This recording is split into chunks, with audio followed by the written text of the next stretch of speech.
हरिओम। मेरा नाम पुष्कर तिवारी है। मैं नासिक महाराष्ट्र में हूँ, प्रॉपर आरा बिहार से हूँ। आज मैं आपको पंच महापुरुष योग के विषय में बताऊंगा। 9 ग्रह जो होते हैं उसमें से 5 जो ग्रह होते हैं वो ये योग बनाते हैं पंच, जिसको नाम है पंच महापुरुष योग।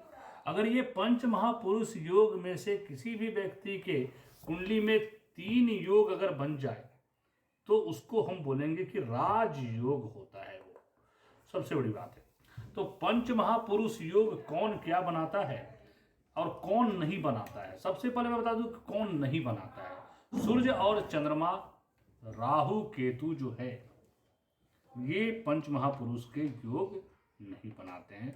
सूर्य चंद्रमा नहीं बनाते हैं, राहु केतु नहीं बनाते हैं।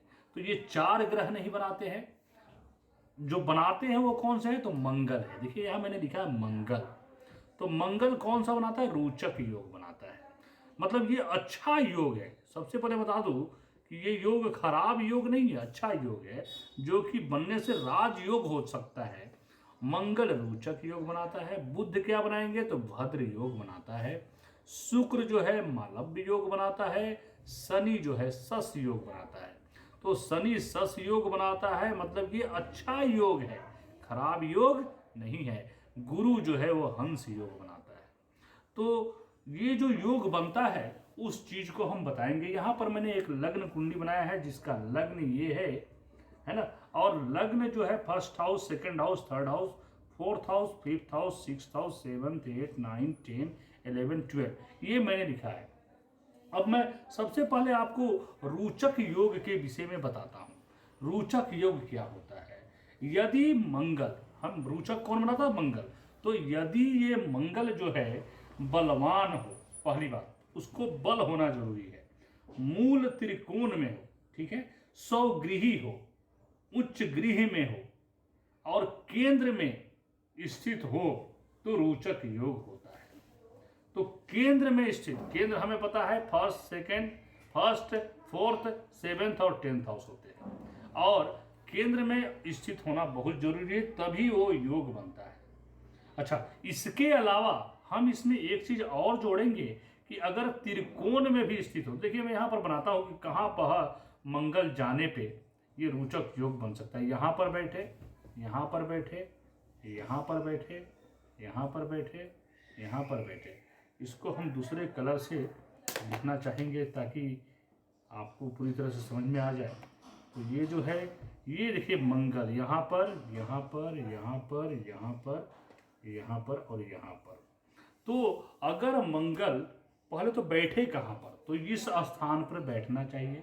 अब मंगल कहाँ बैठना चाहिए? बलवान होना चाहिए। बलवान का मतलब क्या है? बलवान का मतलब है कि वो जो है उच्च का हो, तो उच्च का हो या सौरासी का हो या मूल त्रिकोण में हो।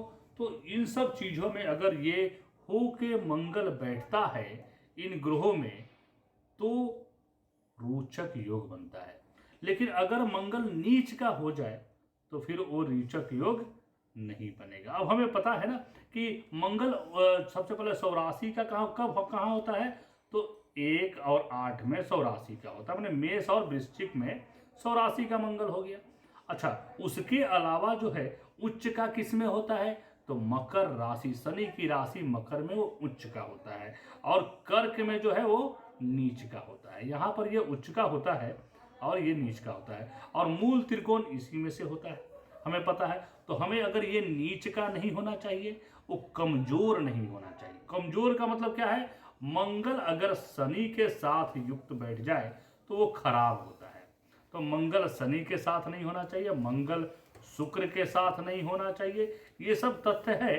और या किसी भी शनि की दृष्टि और शुक्र की दृष्टि ना हो तो रोचक योग बनता है।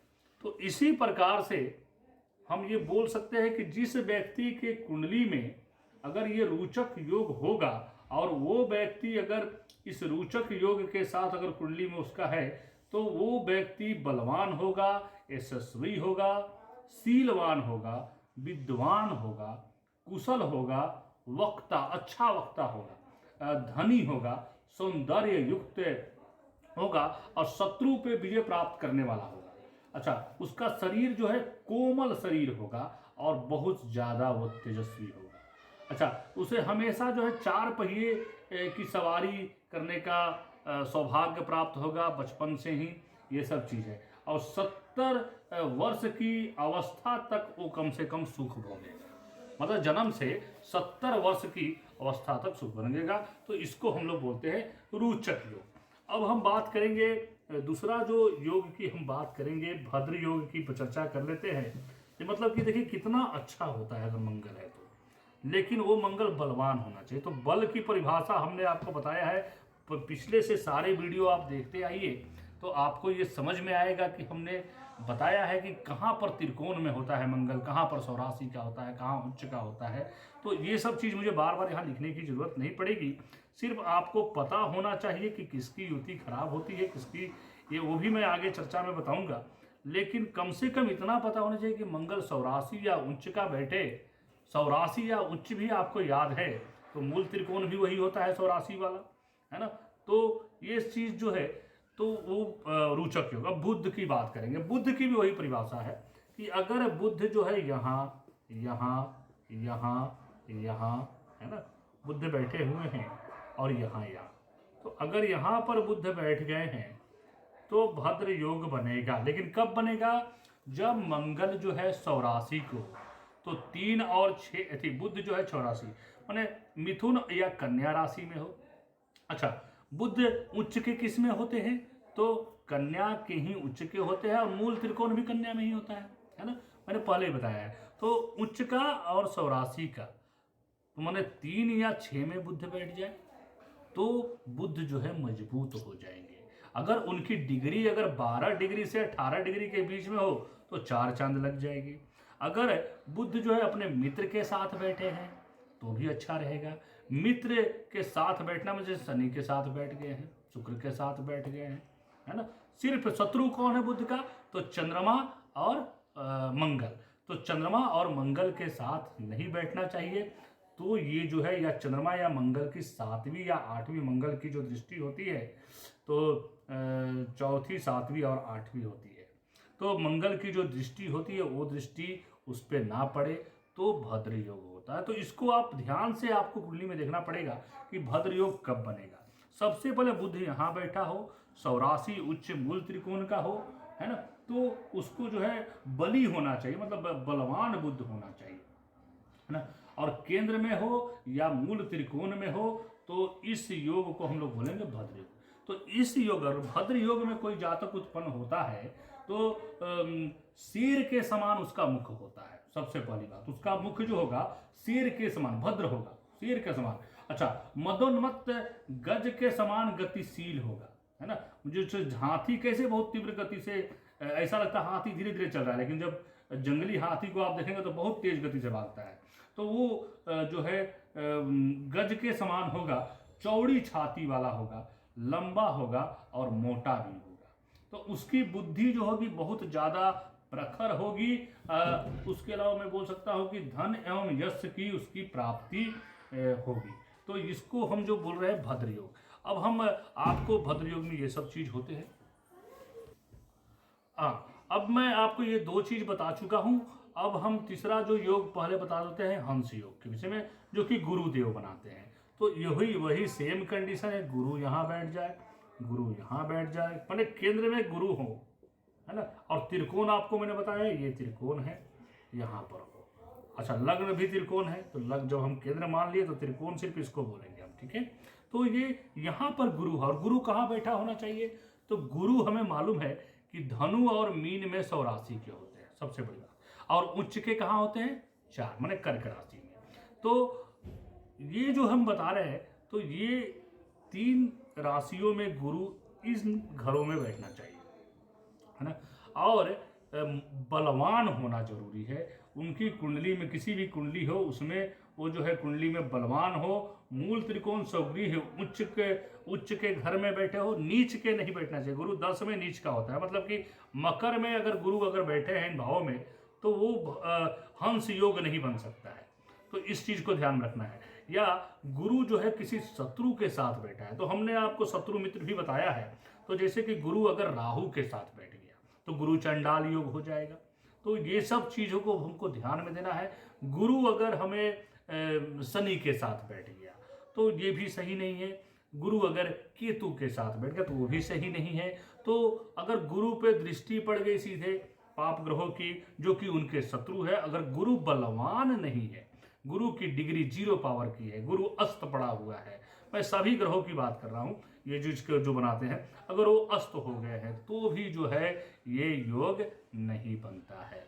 तो हम बोलेंगे हंस योग तब बनेगा जब गुरु 9वें 12वें मतलब कि धनु राशि में, मीन राशि में या कर्क मतलब उच्च के हो और वो मजबूत अवस्था में है, उस पर पाप ग्रहों की दृष्टि नहीं हो, तो हंस योग बनेगा। अगर हंस योग किसी की कुंडली में बनता है तो उसका मुख लाल मुख होगा, नाक जो है उसका ऊंचा नाक होगा, उसके चरण जो होते हैं, जो पैर जो होते हैं बहुत ही सुंदर होंगे, भगवान जिसे विष्णु के पैर होते हैं। उसका जो स्वर होगा वो हंस के समान होगा, बहुत बढ़िया स्वर होगा। लेकिन एक कमी रहेगी कि कफ प्रकृति वाला होगा वो, है ना। और उसके अलावा बोलेंगे कि गौरांग होगा, सुकुमार होगा और उसको स्त्री सुख की प्राप्ति जो है होगी। और उसके अलावा जो है कामदेव जो होते हैं, जो सबसे सुंदर माने जाते हैं, तो कामदेव के समान जो है वो सुंदर होगा, जिसका हंस योग होगा, मतलब वो सुखी होगा। शास्त्र ज्ञान, जो शास्त्र ज्ञान होता है, धार्मिक ज्ञान होता है, उसमें वो पारंगत रहेगा, परायण रहेगा, अत्यंत निपुण होगा, वो गुणी होगा, अच्छी क्रियाओं का आचरण करने वाला होगा और उसकी आयु बहुत अधिक होगी, जिसके कुंडली में ये हंस नामक योग बनेगा। तो ये मैंने आपको हंस योग के विषय में बताया। अब हम आपको बात करेंगे मालव्य योग की चर्चा करते हैं आपसे। जो पंच महापुरुष का जो चौथा नंबर योग है उसको हम लोग बोलते हैं मालव्य योग। तो क्या होता है मालव्य योग? तो सेम चीज कंडीशन है, शुक्र जो है यहां बैठ जाए, शुक्र यहां बैठ जाए, शुक्र यहां बैठ जाए, शुक्र यहां बैठ जाए, है ना, और शुक्र ये त्रिकोण में बैठ जाए। तो ये यहां पर अगर शुक्र बैठ गए हैं, और शुक्र किस में होने चाहिए? तो हमें पता है कि शुक्र वृष राशि में, है ना, और तुला राशि में स्वराशि के होते हैं, और उच्च के कहाँ होते हैं? तो मीन राशि में उच्च के होते हैं। नीच के कहाँ होते हैं? तो 6 कन्या में नीच के होते हैं।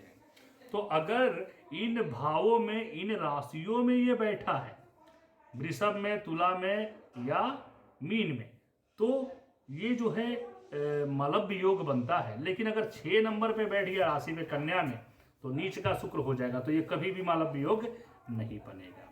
तो हमें ये देखना है कि शुक्र हमारा बलवान होना चाहिए, शुक्र अस्त नहीं हो, है ना, शुक्र शत्रु के साथ नहीं बैठा हो, जैसे शुक्र मंगल के साथ बैठ गया, है ना, तो यहाँ पर शुक्र सूर्य के साथ बैठ गया। तो शत्रु के साथ अगर बैठेगा तो वहां पर जो है शुक्र जो है अगर शत्रु के साथ बैठेगा या शत्रु से दृष्ट होगा तो ये मालव्य योग नहीं बनेगा, या नीच का शुक्र होगा तो नहीं बनेगा, या उसकी पावर 0 डिग्री होगी या 30 डिग्री होगी तो भी वो नहीं होगा। तो इसलिए हम बोलेंगे कि अगर ये मालव्य योग बनता है तो सबसे पहले क्या होगा? किसी जातक की कुंडली में अगर शुक्र बलवान हो, मूल त्रिकोण में हो, स्वगृह उच्च को हो के केंद्र या त्रिकोण में बैठ जाए तो ये बनता है, ये तो हम जान गए। और इस योग में उत्पन्न होने वाला जो पुरुष या स्त्री होगा तो उसका जो स्वभाव होगा स्त्री का स्वभाव होगा, या पुरुष भी होगा तो उसका स्त्री का स्वभाव होगा। सुंदर शरीर उसका होगा, इसमें कोई दिक्कत नहीं है, और उसके नेत्र बहुत सुंदर होंगे, वो बहुत गुणी होगा, माने गुणवान होगा, तेजस्वी होगा, पुत्र स्त्री वाहन युक्त होगा, धनी होगा, शास्त्रार्थ का पंडित होगा, उत्साही होगा, प्रभु शक्ति संपन्न होगा, उसको मंत्र की बहुत अच्छी जानकारी होगी, चतुर होगा और त्यागी होगा। लेकिन एक कमी है कि पर स्त्री रक्त भी हो सकता हो, इसमें कोई दो राय नहीं है, ये एक कमी भी है इसका। अच्छा, विवेकी होगा और वो 77 साल की आयु उसकी होती है कम से कम, है ना, और वो चुनाव अगर कोई लड़ता है तो बहुत जल्दी सफलता उसको प्राप्त होती है।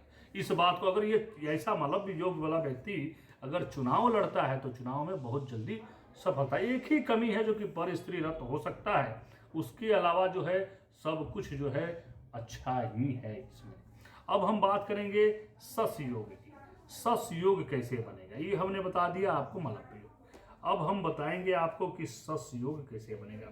सस शनि बनाते हैं, इसको हम जान जाएंगे। सबसे बड़ी बात है कि बलवान होना चाहिए। तो शनि शनि शनि और यहाँ पर शनि, और यहाँ पर भी शनि, और यहाँ पर भी शनि।